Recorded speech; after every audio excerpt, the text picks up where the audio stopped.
Emmanuel Macron arrived in Rwanda on Thursday, seeking forgiveness.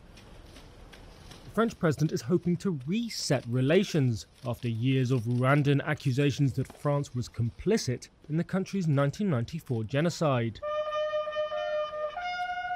Speaking at the genocide memorial in Gisozi, Macron admitted that France could have done more to prevent the killings of 800,000 Tutsis and moderate Hutus. Seuls ceux qui ont traversé la nuit. Only those who went through that night can perhaps forgive.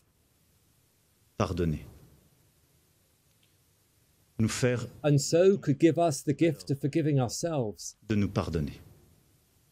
Macron's visit follows the release in March of a report by a French commission of inquiry.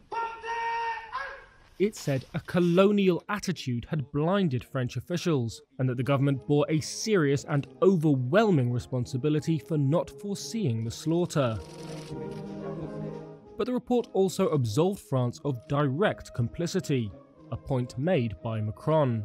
Les tueurs qui hantaient les marais. The killers who stalked the swamps, the hills, the churches, n'avaient pas le visage de la did not have the face of France. France was not an accomplice. A Rwandan report found that France was aware a genocide was being prepared and bore responsibility for enabling it through its continued support for President Juvenal Habyarimana.